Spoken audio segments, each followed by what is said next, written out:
let's get into it. Let's get into the interview and talk a little bit about you. Sure. Okay, so tell us, first of all, who you are and kind of a little bit of background of what you do. Okay, so my name is Ronobir Lahriri. I'm in Los Angeles, but I'm originally from New York. I moved to Los Angeles like 15 years ago, for my work.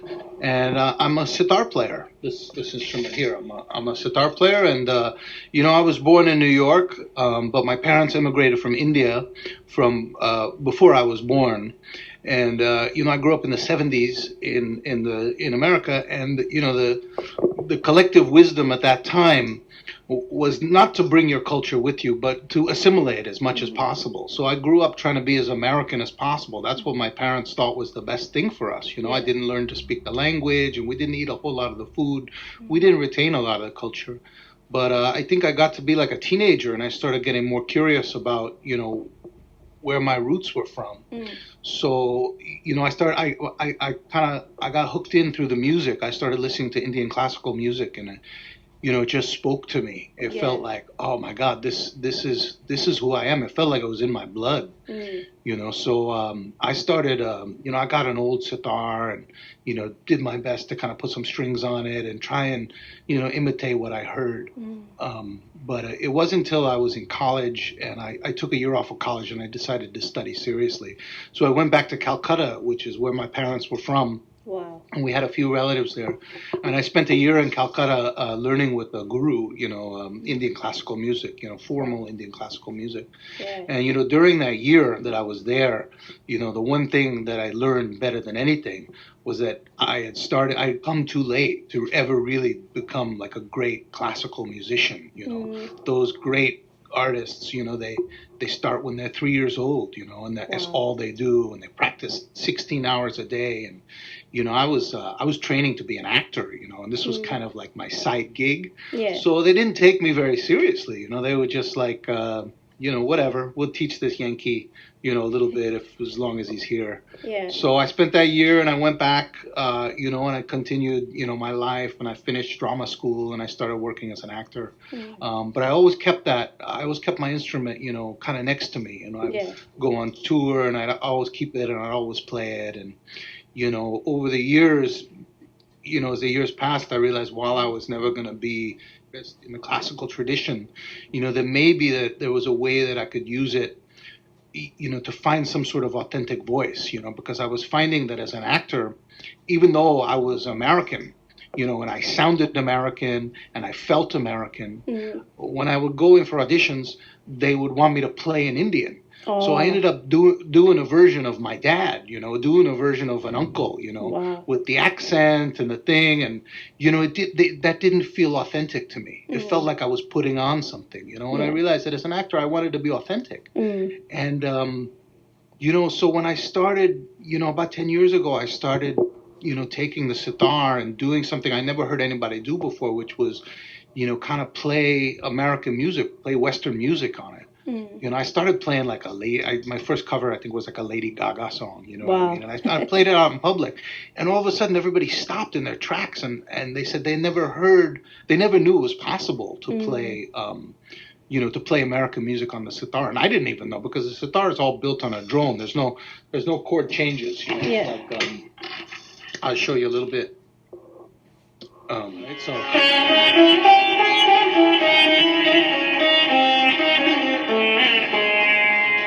But like in Western music, where like, you might go from there to,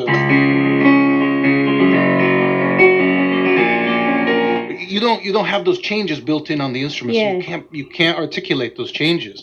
So, I started producing music too, I work in Logic. And so I figured I could produce like all my changes in Logic, and then just play the lead lines on the sitar. And then I noticed that, the range of the sitar, what I have melodically is the same range of the female voice. So my first covers were all like female pop stars. I was covering Beyonce, and I was covering Lady Gaga, and I was covering Rihanna, because it's right in that range, So I was playing the vocal lines on the sitar. Wow. And then something happened. I made like a YouTube video, And like every Indian American girl in their 20s said, "Oh my God, I have to have that at my wedding because that's my story, right? It's like Indian face, American story. You know, that's kind of how I describe my music now. Indian face, American story. You know, and so I started getting some interest, you know, and I started playing out a lot more, you know, and before the pandemic, I was getting, I was so lucky I was getting the opportunity to, go all over the country and down to Mexico and play, off of these big fat Indian weddings, you know. Wow. And what do your parents think? What do your parents think of you playing this? They're okay. I come from like those immigrant parents. Both my parents are doctors, and my brother's a doctor. Yeah. So I think they kind of expected that I would do something a little bit more traditional. Doctor, engineer, lawyer. It's the same in England, right? Yeah. Immigrant parents, they want your kids to be overachievers. And I think they were a little hesitant at first. But now I'm pretty established. And. Like they know that what I do is what I do and it's who I am. So they support me. Absolutely. That's great to hear. And as well, I read as well that you've done some acting and composing and you were part of The King and I. Tell us about that story because The King and I is so well known. That's right. I was in England. I was in England for 3.5 years touring King and I never came to Coventry, but we were in Birmingham. We played 6 weeks at the Alex... What's it called? The Alexandria, I think, is the theater in Birmingham. And we spent Christmas 2002 or 2003 there. And, so, we did, I started out on the West End. Actually, I started King and I on Broadway in 1997. Wow. And I joined the Broadway company. And then, I started playing all the roles. And finally, they promoted me and I got to be the king, And I thought that was a pretty good job, At the time, I was a young guy and they made me the lead role. And honestly, in American musical theater, there are not a lot of leading roles for people of color. It's terrible. There's like a handful. You can count them on one hand. You know what I mean? So I happened to get this lead role in one of the only musicals with a person of color that I could play. Nobody's going to cast me as Henry Higgins. No, it's not going to happen. I'm probably it's not going to happen. So I took that, I took that ball that was handed to me and I ran with it for as long as I can. Yeah. I did realize though afterwards I realized my last production of King and I was 2012. Okay. And I feel like I've gotten a lot more woke since then because I realized that, that's a pretty racist play. I mean, the story of that is it's a celebration of colonization and this white woman goes to this barbaric place and she civilizes the leader, the white savior complex. I got to the point, I got kids now, and when I became a dad, I suddenly all my decisions, my artistic decisions, my creative decisions, my professional decisions, I had to start thinking about, well, what is this going to say to them? Yeah. And, do I do something that I feel a little bit kind of sketchy inside about politically, from a justice standpoint? Yeah. But do I do it for the money? And if I do it for the money and for the fame,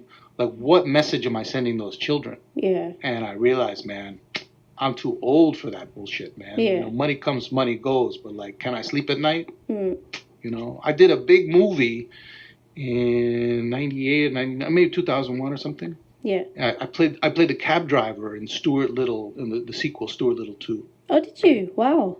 Yeah. I played the cab driver. It was one of my first big, Hollywood studio pictures, right? And I was just happy to be in the room, This is way back in the day, 20 years ago. I was just happy to be in the room. And I didn't think about what that kind of representation was doing. Yeah. Cast an Indian guy as a cab driver. Yeah. And they gave me a catchphrase. And the catchphrase was, okie dokie, no problem, right? And so every time the cab would pull over, I'd stick my head out the window and I'd yell, okie dokie, no problem. Okie dokie, no problem. And everybody had a big laugh. And one day the second AD came up to me on the set. I said that line for the 5th time. He said, how do you sleep at night?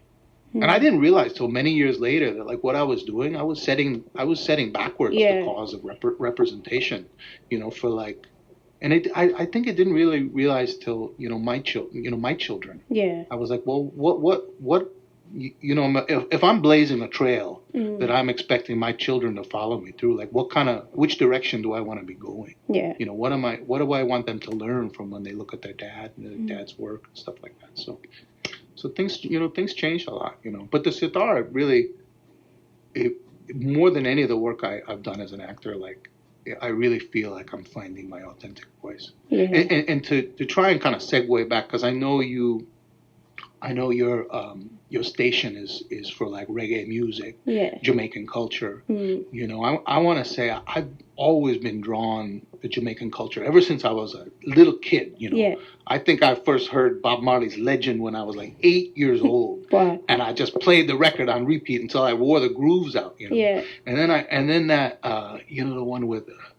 Is it called Uprising? No, it's the one with Natty Dread and Babylon System and Survival. Yeah. I heard Survival. Oh my God! And I was like 12, and I didn't even know, but something about what he was saying like spoke to me, and I didn't even know that it was about racial justice, and it was about refusing to be colonized and resisting, because here I am, a product of colonization, a brown man in white America, going, okie dokie, no problem, just happy to be like, in the room. And there's Bob Marley all those years ago saying, we've been trodden on this wine press much too long. Yeah. Rebel. And it took 20 years for me to understand what those words meant. Rebel. Like, do not sit down and take it, Yeah. And I got so lucky. I always think that God is so great. God looks out for me, because, I'd always wanted to, be more. I started playing some reggae songs a little bit. I was playing some Bob Marley songs, and then in 2013, I think I got a call from Tough Gong International, right? They had office in Los Angeles, and they called me up and they said, Ziggy Marley's putting together this new album, and he wants some world music influences, and he thought maybe he doesn't know anything about the sitar, but he thought maybe he'd get a sitar on it. And he said, I looked online, looked on YouTube. He says, you seem to be the guy in Los Angeles. He said, would you come in and record with Ziggy? I said, oh my God, yeah, I will come in and record with Ziggy. So I went down to the Village Recorder in Santa Monica, which is this like legendary, it's like the Abbey Road of California, the Steely Dan recorded Aja in there, Wow. So I'd never been in there before. I was so excited, and I was so scared, to meet Ziggy, and I was going to be right there inside, like, the Marley family. Yeah. And I was scared because I didn't know anything, but from what I heard and the pictures I saw, I thought it would be like some militant thing, big dreadlock, and there was two guys outside the Village Recorder. I thought there was security. They had dreadlocks down on their knees, and they're smoking a spliff. And I thought, oh no, I'm like this little. What am I gonna do? And I walk in the Village Recorder, and they let me in. They open the door for me, and I walk in, and Ziggy's sitting there, and he's reading the New York Times on his iPad. And he says, hey, man. Chilled. His kids, they go to school in Beverly Hills. Wow. So I took it out, and he had never seen it before. Yeah. And I started playing just in the control room. I started playing some stuff, and I think I played like the Lick to Redemption song for him on the sitar. And he thought it was so great. And he said, we're just going to have you in the background, but I love the sound, so why don't we mute out the organ solo, and you can take the 16-bar organ solo. Yeah. I said, oh, that's so nice. So, they sent me up to the studio upstairs, and they had the cameras in, and I was nervous, and I was like playing, and I was playing too much, and there was this guy who'd been touring with Beezy, and he used to tour with Damien, and he was friends of Marley for many years. Older guy named Beezy Coleman, and he was Ziggy's guitar player. And so Beezy said, never forget this. He's still my friend. He's one of my best friends today. He said, hang on, man, I'm coming up. And he comes upstairs. He takes his shoes off. He sits on the floor of the Village Recorder with me, and he walks me through the melodic phrasing of a 16-bar solo in a reggae song, and it made it on the album, and the album got released, and I'm so proud of what I was able to do. The small, 16 bars, it's nothing, right? But it's a small contribution I feel like I was able to make into the world of Jamaican music, and especially, in the Marley family, which has meant so much to me. And I feel like has lifted me up, you know, Mm-hmm. in my darker times when I'm thinking about, you know, who am I? A Mm-hmm. brown man, a product of colonialism, a brown man in a white world. Yeah. Like Bob's lyrics have lifted me up, you know, Mm-hmm. throughout, even when I didn't know that they were doing it, you know. Yeah. So yeah, Wow. it was a great experience. And Beezy's stayed my good friend. You know, I've been down to Jamaica 5 times since then. It's my favorite place. Yeah. Every time I could go anywhere, every time I get a little money, I go down to Jamaica. And last year, January, just a year ago, Yeah. I went down and I got married for the second time. And Wow. I said, honey, we're gonna go down to Jamaica. We're gonna get married on the beach, just Mm. you and me and my 2 kids, and it just be us. Yeah. And we get down there, and it's like, we're not going to plan it. We're just going to do it. We're just going to get somebody to marry us on the beach. And I just happened to call my friend Beezy, and I said, hey, man, I'm down here in Montego Bay. I'm going to get married tomorrow. And it would be so great to have some music there. And he came with his friend, Carl from Live Wire, who's Yeah. got like a local kind of thing there. And he just came, and he just played a concert for us. You know, Yeah. him and Carl and this girl singer, and you know he played you know in high tide or in low tide for when my wife walked in, Oh. you know. Yeah. And then at the end, this girl came in and sang "Many Rivers to Cross," Oh. and oh man, it was so beautiful, man. It was the last good thing that happened to me. And then right after that, we came back and the pandemic hit. So you know what? It was meant to be that. It was meant to be that special before you come back. Totally. Yeah. And then you're also part of the Blue Man Group. You played a special tribute there. You know, I'm not part of the Blue Man Group. They were doing a concert. Yeah. I'm part of the Brown Man Group. Okay. Yeah, no, they were doing a concert and they were looking for like to add a bunch of things. They were doing they had a special commission from the Hollywood Bowl. Okay. And they were gonna play a show with the Hollywood Bowl Orchestra and a bunch of like special guests, and I somehow got on that ticket. So that was Wow. cool. Yeah. Was that a cool experience as well? Yeah, 17,000 seats. Wow. The biggest show I ever played. Wow, that's mad. You know, lots of people before I come on, they were asking, is it hard to play the sitar? Is it hard to learn about the instrument? There is a learning curve for sure. Okay. There is a learning curve. That's why I think you don't see a whole lot of sitar players, Mm. because, like anything, if you don't learn it when you're young, Yeah. like when you're younger, you have a greater tolerance for discomfort. I think. Yeah. Your brain is more like a sponge, so it goes in faster, and you can also tolerate discomfort. So somebody tell you to sit on the floor with your legs crossed like this. You know, an older guy, the hip's not made for it. You know, Yeah. so if you start learning that at a young age, and if you start learning the music and like just the style, the technique at a young age, you know, you're better off. I would say like once a year, some like middle-aged white guy will see me at a show and he'll say, "Hey man, I played the guitar for years and I always want to play the sitar. Can you teach me?" And I say, "Sure, man. I charge $100 an hour. Come on over." And he comes over and he brings some old sitar, and I spend the first 30 minutes kind of getting it in tune. And then I say, "You have to sit on the floor this way." And he sits there for 15 minutes, and he's like, it looks so uncomfortable. It looks like his leg's gonna break. Then he gives me the money, and then he goes away. I never see him again. Oh no, that's not good. Not good. It's hard to learn, you know. Yeah. There's a lot of like, so there's like a lot of bending, you know. Yeah.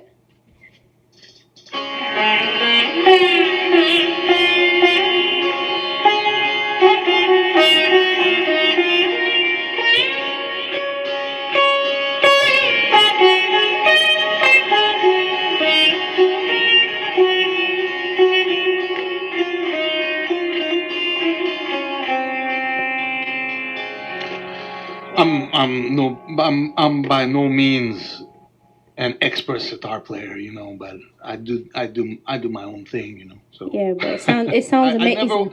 I never wanted to study, you know. I just wanted to play, you know. Yeah. So teachers always got frustrated with me. They say, "You don't practice, you just play." And I say, "Yeah." I don't practice, I just play. But it sounds amazing, for real. Thank you. So why do you think it touches people so much? So for instance, I put your video up on Facebook and it's gone crazy. And people were saying how amazing the sound is. Why do you think that has touched so many people? I think the reason like that particular video is because it's just a real pure expression of the universality of music.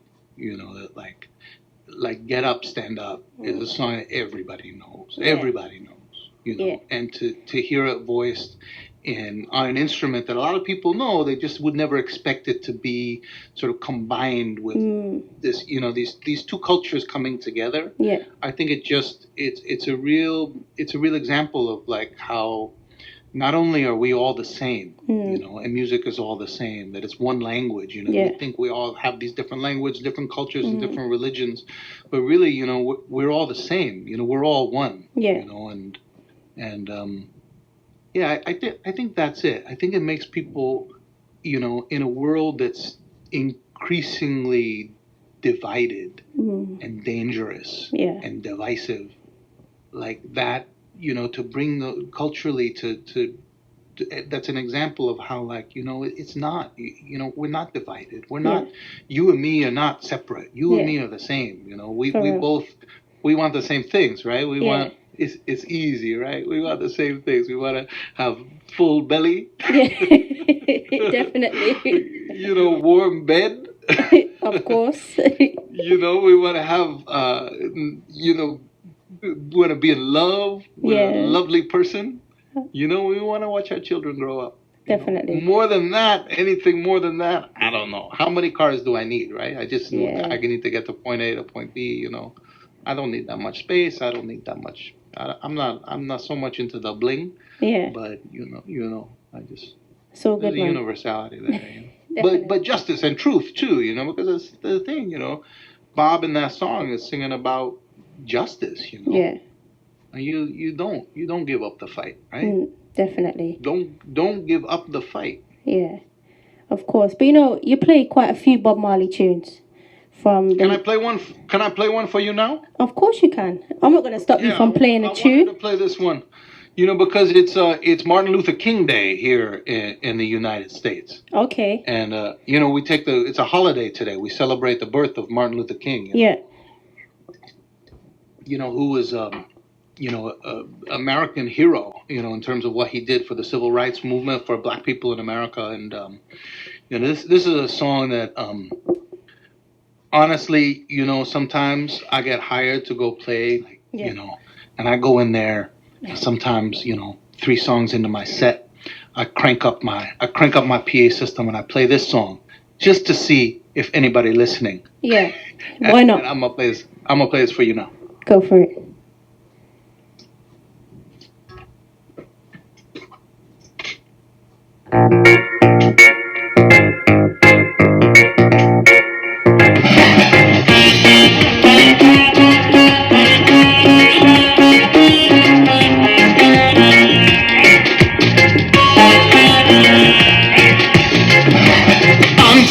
The philosophy which hold one race superior and another inferior is finally and permanently discredited and abandoned. Everywhere is war.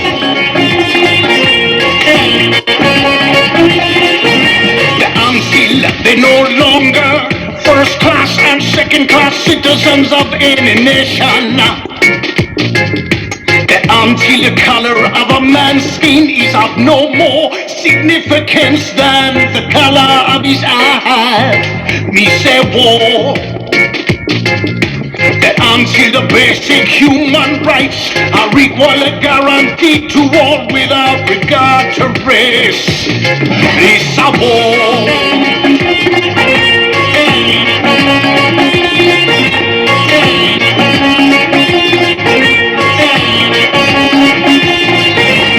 Until that day, the dream of lasting peace, world citizenship, the rule of international morality will remain in but a fleeting illusion to be pursued but never attained.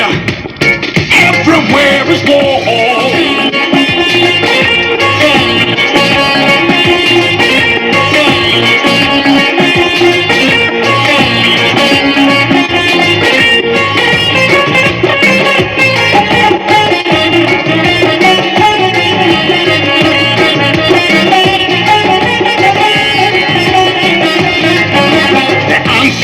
The unhappy and ignoble regime that hold our brothers in Angola, in Mozambique, South Africa, in St. Louis, down in Charlottesville, in El Paso, in Washington, D.C., subhuman bondage have been toppled, utterly destroyed.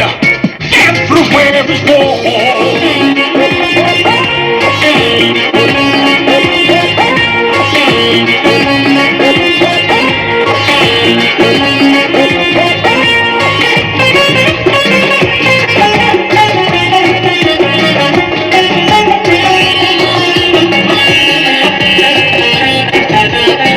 War in the east, and war in the west, and war up north, and war down south. War, the rumors of a war, and we know we shall win, 'cause we are confident in the victory. The root of our evil, root of our evil, root of our evil.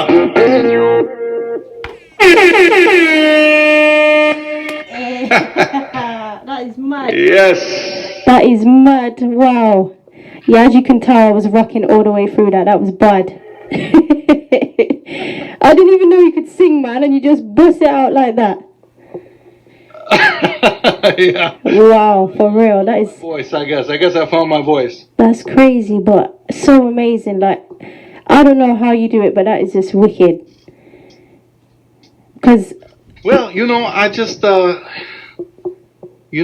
love it. I love it. yeah, It's my favorite thing to do. for real. But who inspires you? I know you spoke about, your history and Indian culture and so on before. Who else inspires you in regards to music? But so recently, early influences, I would Yeah. say, obviously Bob Marley was a big inspiration, but also like Miles Davis. I started piano was my first instrument. I started playing on the keyboard. I started Wow. playing jazz, Yeah. and I started listening to all that textural Miles Davis stuff. Mm. And again, jazz felt to me, especially bebop jazz, felt like a revolution. It felt like rebellion. When Charlie Parker refused to play inside that melodic framework, and he invented the tritone, and he invented bebop, like that felt like saying, fuck you to the Yeah. white man. We're not going to play white music. And I think music that, I rather than say who inspired me, I think what inspires me about it. What inspires me about Jamaican music, about roots reggae in particular, and how I feel like it connects, because I always felt a very spiritual connection with Indian music. The first time I even heard it, before I even thought about learning to play it, Yeah. I felt like it was going down in my soul. Mhm. It wasn't my heart and it wasn't my brain. It was my soul, and it made me realize that maybe. It was the thing that made me realize that I actually am Indian, even though I was telling people that I was American, and I was wanting people to treat me like an American. When I heard that music, I thought, oh no, I come from something deeper, from something older, and it felt like a spiritual connection. It felt like how I could connect with God. And when I heard Bob and that roots reggae, it always struck me as that that's a spiritual music. He always had a spiritual connection to his music. Yeah. Like it was, in a way, he was a prophet of sorts. He brought the word down to the people, but that wouldn't have been possible if there wasn't a political message as well. Like I don't think you can have a true spiritual experience without justice. Yeah. And justice is very important. Yeah. So while he was kind of preaching the word of God, the word of God was inside justice and the desire for justice and the desire to overcome oppression and to root out the evil in the world, the evil of white supremacy, of economic oppression, of colonialism, of imperialism. These were his messages, right? Yeah, definitely. The imperialism, what was going on in Africa and what was going on in Jamaica and what was going on around the world. And that's a problem. When I turned on the news 2 weeks ago and I saw thousands of white supremacists storming my government, I couldn't believe. I can't believe that this is the world my kids are growing up into. That there's still this much hate. There's still this much racial hate. It doesn't make sense to me. This hate and fear. So I didn't answer your question. Who my influences? No worries, Bob Marley. Yeah. Miles Davis, Damien. When Damien released, Welcome to Jam Rock, man, my world turned upside down. Wow. Can you play that? No, I don't have any. You have to try. I think maybe in 20 more years. Yeah. I'll do a cover of Welcome to Jam Rock. Oh, that would be sick. But I sometimes feel like a lot of the cover songs I want to do, I want to do stuff that's kind of old enough. Yeah. That feels like when I do it, it's not just a cover. It's like a reimagining. You know what I mean? Okay. Something that I can make my own. Yeah. And when it's still new, I feel like a little bit I'm kind of encroaching into somebody else's. So I think that's why. I usually choose older material for the covers. Yeah. What you should do, because you've spoke about injustice and what you actually believe in, you should try a song by Burning Spear. It's called Christopher Columbus. And it's, I'll send you the link on Facebook. I think you'd dig that one. Please do. Yeah, I like Burning Spear. Every dance you go to, if you're a DJ, you have to play this tune. So I think people would get this one. I'll do it. Oh, wow. Yeah. So, if say young people wanted to learn this particular instrument, what would you say to them as a advice point? I think just for me, I think it's really important that when you start learning something, you make your best possible effort to learn it correctly, which means learn it traditionally. I think it's really important that you have knowledge at least of what the tradition is, what the classical tradition is. And then you can kind of use it and go off in your own direction into fusion or some modern thing or make up your own thing. But without knowledge of where it came from, I feel like you're missing out, there's a lot of knowledge, goes back more than 1,000 years of Indian classical music, Wow. There's this story of Tansen. Indian classical music was brought into India in the courts of the Mughal emperors. So Emperor Akbar, who was in the 9th century. He had this big. These are the Mughal emperors, the people who came down through Persia and they brought Islam into India, and they brought arts and culture and this huge. They brought a lot of wealth and it flourished. And so these original Indian classical musicians were Mughal court musicians. So they were hired by the Mughal emperors only to play in the courts for the emperors and their guests.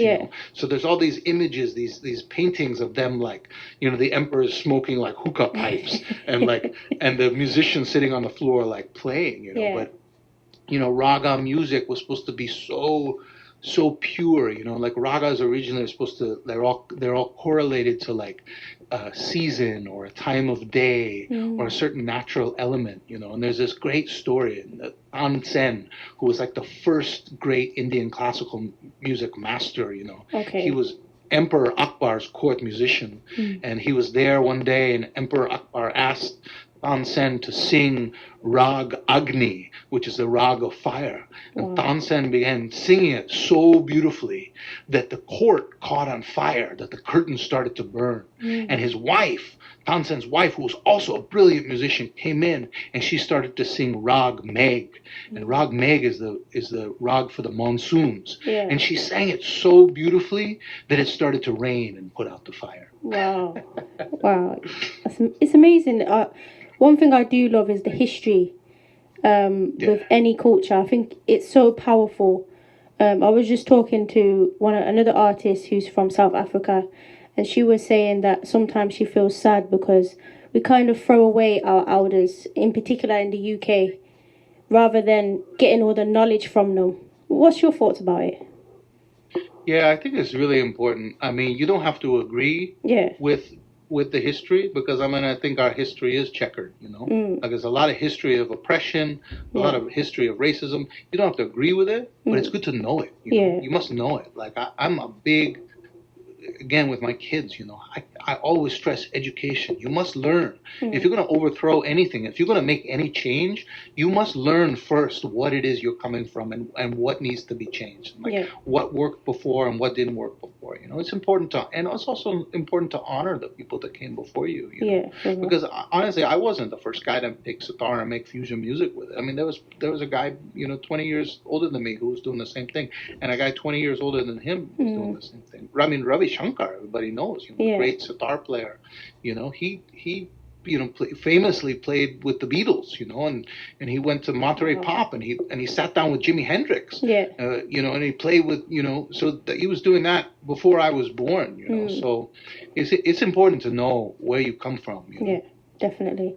And tell the listeners kind of what you've got coming up next, how to get in touch with you on social media, a little bit about how they can get in touch.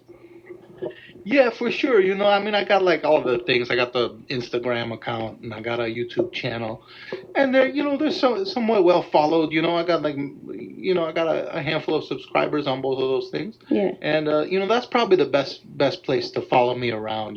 Is like Facebook or Instagram. Or YouTube. I'm not doing TikTok yet. No, I don't know about that. I don't know about TikTok yet.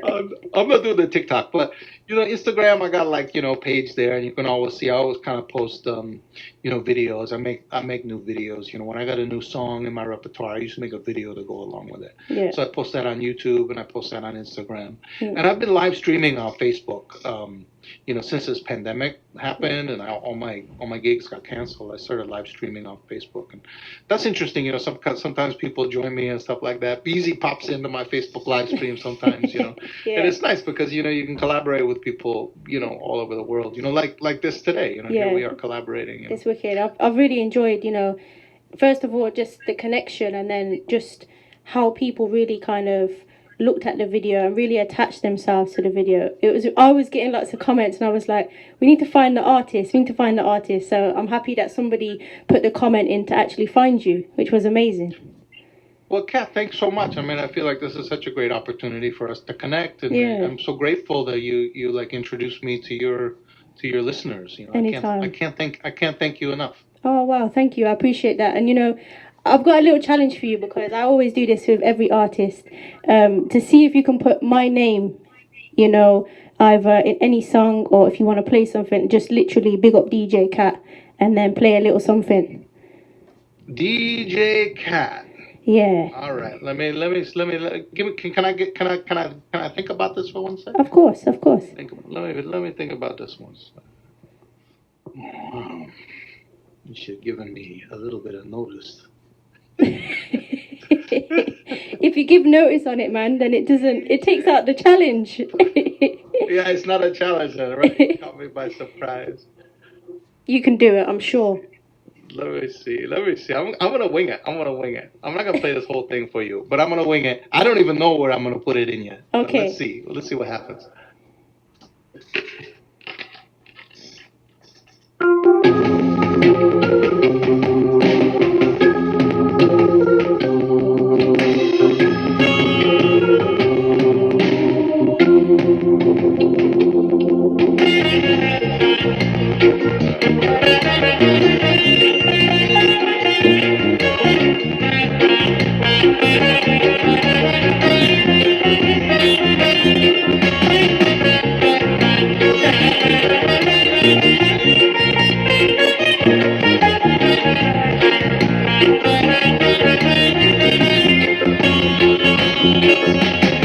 This morning I woke up in a curfew.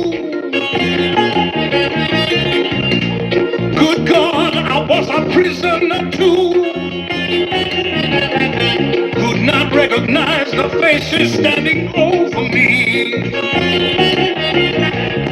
They were all dressed in uniforms of brutality. How many rivers do we have to cross before we can talk to the boss? All of God, it seems we have lost. We must have already paid the cost. We're burning and losing tonight. We're burning and losing tonight. We're burning and losing tonight. Burning and losing tonight. Give me that food and let me go. DJKat says the music of the ghetto. All them drugs gonna make you slow. Don't you know DJKat? It's just the music of the ghetto. Well, we've been out of wailing tonight. That's it. Did I pass the test? You definitely passed the test 10 times over, man. Wow. Wow, that was amazing. Just a challenge like that and you just come up with it like that, eh? Wow, we have to set some more challenges. I think I can sneak it in there. Yeah, you did it, man. You did it. Got it in there right before the line. All them drugs gonna make you slow. Yeah, man. And so, when are you coming to the UK next? That's a good question to ask. You know, I don't know. I mean, I don't know where I'm going anywhere next. Yeah, you know? true. I'm waiting on my vaccine. They tell me the vaccine is gonna come in like May or June. You know, and then after that, you know, honestly, like I promised everybody, I said as soon as we get our shots, as soon as it's safe, we're going back down to Jamaica, man. We're going straight down there. We're gonna sit on that beach. We're gonna just pretend this year never happened. Yeah. You know, and you know, I you know, honestly, I don't know when I come back to the UK. I mean, I was there for work, and I didn't really, you know, there was. You weren't feeling it, cause I don't feel it, and I live here. I was feeling it, but it's such a different time in my life that I was there. You know, I feel like I'm a different person now. You know. For real. Yeah. The reason why I asked you is because it would be great to meet you in person, and you know, so you can see the studio, like from the studio. Currently, I'm at home, so it'd be nice to like bring you in and meet the people. You know, it'd be great. Well, you know, we stay in touch, all right? And so next time I'm heading your direction, I'll definitely hit you up. And you got to do the same thing if you ever come to LA, all right? For real, definitely. And, you know, any final thoughts, you know, before we kind of say goodbye to the listeners out there? Any final messages for them? You know, I mean, I think love is love. I mean, love is everything, you know? I mean, we live in a world with a lot of fear, a lot of hate. You know, nobody knows what's going on, but you know, I've always believed that the most powerful force in the universe that endures, that doesn't ever get destroyed, never gets tarnished, is love. You know, definitely. And like, you know, more love. You know, one love. For real. You know, I've really enjoyed this interview. I'm going to keep the link on Facebook, but I'll probably ask you for your WhatsApp as well, just so we can keep the link a bit more closer. But I've enjoyed it, and please keep doing what you're doing. That's all I can say, you know what I mean? I really appreciate the music. The fact that you can bring reggae and Indian and also American culture, English culture, all into one. Just keep going, man. DJKat, thank you so much. Anytime. Thank you. Thank you. I really appreciate it. You too. Thank you. All right. Bless up. Yeah. Bless up.